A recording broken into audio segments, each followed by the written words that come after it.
Hi guys, good morning. Welcome back to Vlogmas. My name is Alexis for those of you that are new here, and I am a final year PhD student living in Oahu, Hawaii, and right now I'm at home visiting my family in California. So I wanted to share with you guys some of the things that I am really loving this winter holiday season. I'm going to be sharing some drinks, snacks, music, and other things that I cannot live without this holiday season. So let's just get right into it with the first few items. I wanted to talk about some of the holiday drinks that I've been enjoying this winter. The first is gonna be hot cocoa because I love drinking hot chocolate when it's cold outside. It feels nice and cozy. It's nice and sweet, but this has been a little bit difficult since cutting out dairy because a lot of the hot cocoa mixes are like milk chocolate or already have milk in them. So I picked up this hot chocolate mix at Trader Joe's the last time I was here, and I just had some today actually, but it is sipping chocolate. I don't know why they call it sipping chocolate, but they say it's like European inspired. Flavored hot cocoa mix, yeah, inspired by European tradition. You basically mix 3 tablespoons of this, which actually seems like a lot, with a little bit of hot water and maybe like half hot water, half hot milk. So you can use vegan milk if you don't do dairy, or regular milk if you like that. And it tastes delicious. It's perfect. I really loved it the last time I was here, and it was just as good this last time I drank it. And to go along with our hot cocoa nights, we have these, I think they're called dandies. They're open, I just opened them today, but they're really popular and I've seen them a lot of places, but this is my first time trying them today. And they're marshmallows, little marshmallows that can go in your hot chocolate. They're vegan. I'm not sure what the ingredients are, to be exact. A lot of sugar, 17 grams of added sugar, but you know, that's what hot chocolate is, nice and sugary. So at least these are vegan and a good alternative to normal marshmallows if you were missing those. The next thing that I cannot live without this holiday season are decaf teas, because I've been drinking a lot of caffeinated teas, a lot of coffee, and I basically drink tea all day. So my favorite decaf options have been the Rooibos Trader Joe's teas. There's 2 of them, the normal one, and this holiday season I found a pumpkin spiced one. This is not the original container. My sister took it actually because she thought it was pretty. So this is just a mason jar full of the pumpkin Rooibos, I'm not even sure if that's how you say it, tea. But very delicious. It's a little bit more earthy flavor, I guess. And in addition to this one, I don't have it in front of me because it's at home in Hawaii, but it is the ginger turmeric tea from Trader Joe's. Also very delicious if you like ginger, and it's very turmeric-y, very, very strong, but it tastes delicious, especially if you're kind of sick or just feeling a little under the weather, then that could be a perfect choice for you too.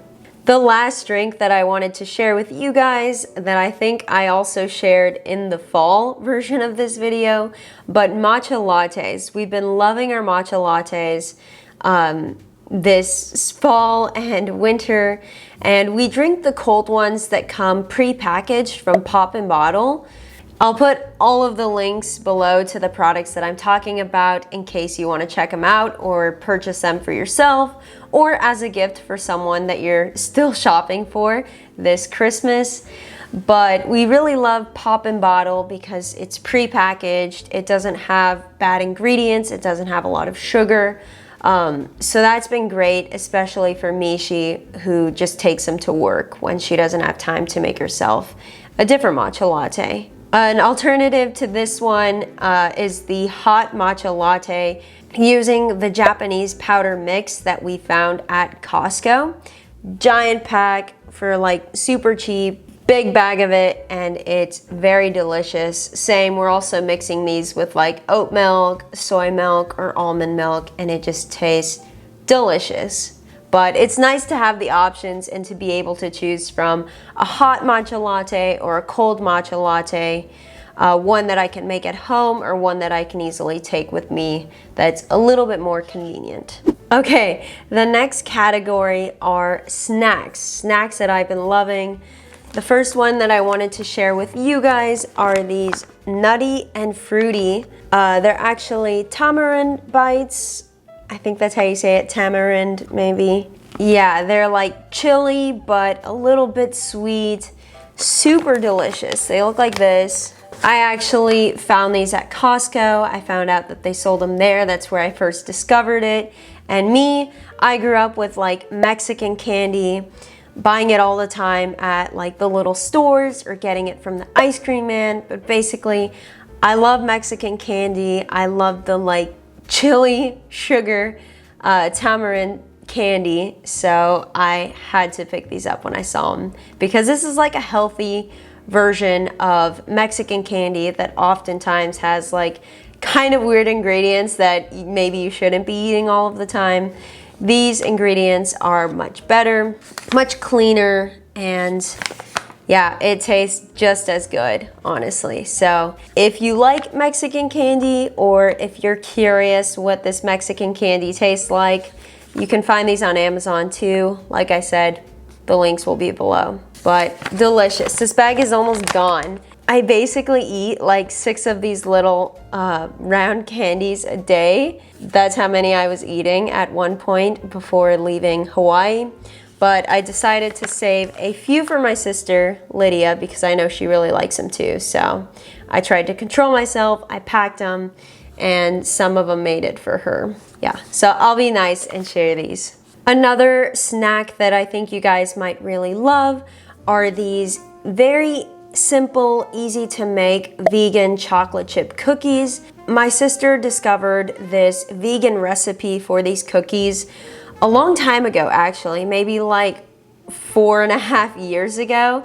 And we've been making them so much, especially during the holiday season, because they're delicious. And usually it's kind of hard to find vegan chocolate chip cookies unless you go to stores like Whole Foods, where they're like kind of expensive and honestly really not as good as homemade cookies are. So I wanted to share this recipe with you that we found, I believe, on tasty.com, but the link will be in the description. And please try to make these for yourself if you like chocolate chip cookies, because I think they're just the best and everyone loves them. They are very quick and easy to make, and basically all you need are flour, sugar, white sugar, as well as like dark brown sugar, oil, so you can use any kind of oil you like, or even vegan butter. You need a little bit of non-dairy milk. You can use any milk. We usually use like soy or oat. You need some baking soda, some vanilla extract, but we've also made it with almond extract when we didn't have vanilla, and it came out a little bit different, but honestly still pretty good. More of like a marzipan flavor, I guess, from the almond. Then you need the chocolate chips. So it asks for like 2 different kinds of chocolate chips. Really doesn't matter, just get as many chocolate chips as you'd like to have in your cookies. And one really helpful tip for this recipe is to actually cut the sugar in half for both amounts of the pure like white sugar and the dark brown sugar, because we've always made them with half the amount of sugar and they taste delicious. I really can't see how you'd want to add that much more sugar, and I've never tried making them like that. So they taste just as fine, and it's kind of nice knowing that you're not using the full amount of sugar, so you can eat these cookies and not feel guilty because they have half the sugar and they're vegan. and very delicious. Okay, next I wanted to share the music that I've been listening to recently. It hasn't changed too much, but I found that I'm listening to a lot more Billie Eilish, and the reason for this is because me and my sisters are actually going to see her tomorrow night, which is going to be amazing, and I'm going to vlog and share that for you guys. But yeah, we've been listening to her set list, but also the most recent, or the last 2 albums. So I've been listening to so much Billie Eilish, and I guess some of my favorite songs right now from her most recent album, Hit Me Hard and Soft. Really like Launch, really like Wildflower.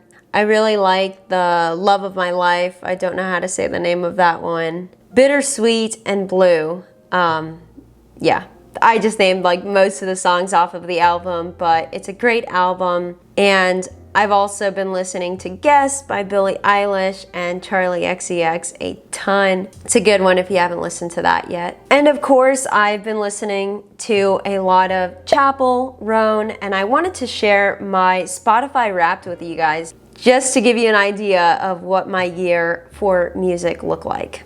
Okay, so this year I listened to 43,109 minutes of music. And that's actually pretty low for me. I think because I've been listening to all of those audiobooks when I'm in the car or like at home doing some other chores around the house. So honestly, a pretty low amount for me this time. My top song was Good Luck Babe by Chapel Roan. I was in the top 0.01% of listeners globally.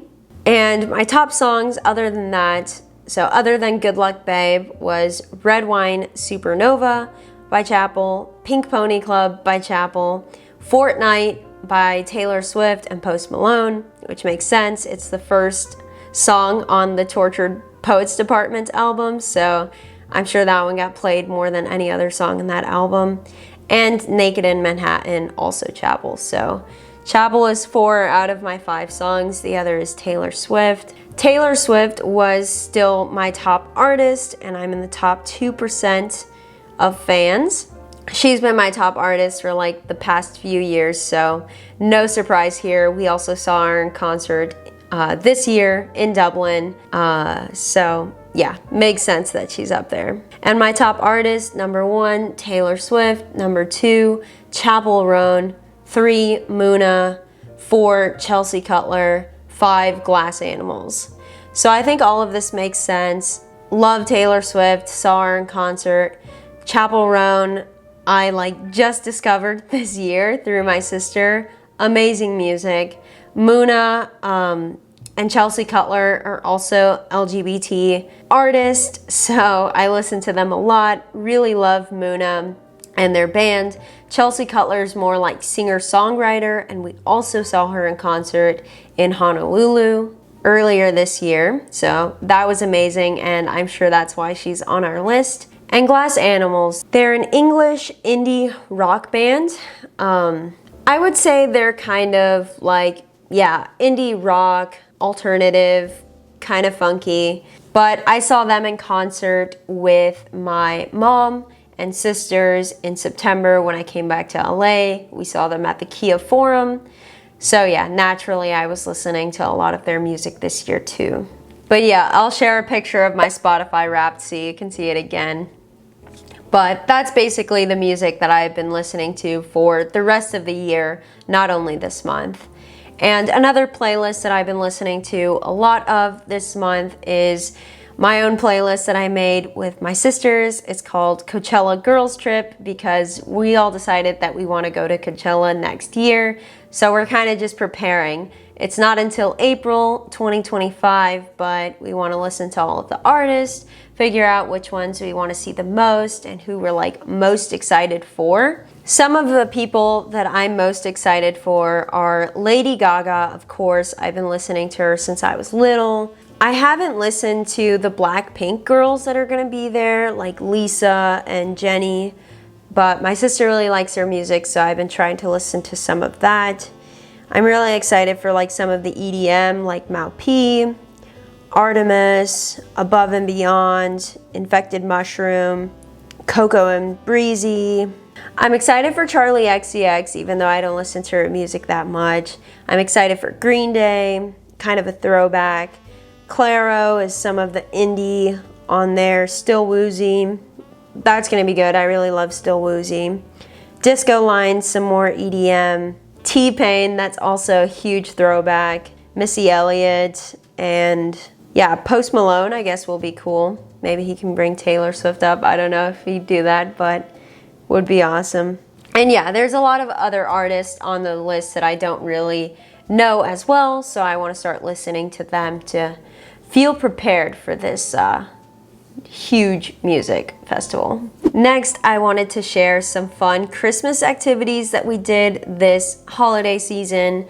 Michi and I got tickets to see the Cirque du Soleil show that is new to Hawaii, just started in December, so we were one of the first few people to see it, and it's called Awana, and it was really amazing. Beautiful show, would highly recommend to anyone that lives in Hawaii or is maybe visiting Oahu soon. Definitely check it out. It was one of the best shows I had seen. The venue's pretty small, which was nice because any seat you got was amazing. And I also picked up these Shaka chips. First time trying them. I didn't know what they were, but turns out they're freeze-dried Skittles, which is crazy. Covered in this lihing like powder, I guess, which is really popular for like Hawaii snacks. And they're interesting. Not a thing that I really loved. I loved the show, but these not that much. They basically taste very sugary and just like sugar powder, even more sugary than Skittles themselves usually, which is weird. So interesting snack. We also went to the Honolulu City Lights in downtown Honolulu, which was awesome. It's free and so much bigger than we were expecting. So we like walked around one of the nights, spent about an hour there, maybe a little bit more, and we just loved it. It was our first time there, but I was pretty impressed with how many lights. The new arches that they set up look super cool. It was a lot of fun. I thought the food could use a little bit more like vegan food because there were no vegan options for us there, but that was fine. There was also this indoor section that we didn't know about with a lot of different decorated Christmas trees. It looks like people got into like teams, or companies got into teams to set up theirs. And I saw this one that was based on Elf.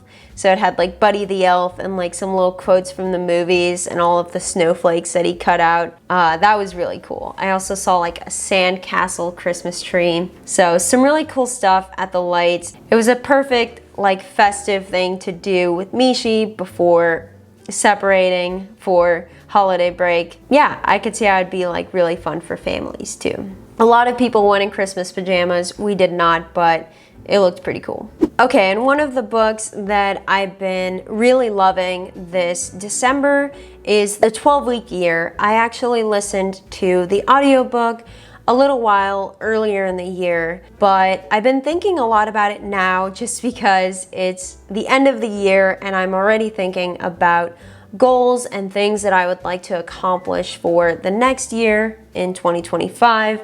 And I think The 12-Week Year is like maybe one of the most perfect goal setting books because it really shifts your idea from like thinking of goals for an entire year, and instead of that focusing on like quarterly goals. So yeah, thinking of it as 12-week years. So the next 12 weeks would be like about 3 months where you would set some goals and really try to work hard, focusing intensely only on those like 1 to 3 goals that you set. And that way you can get way more done next year in 2025.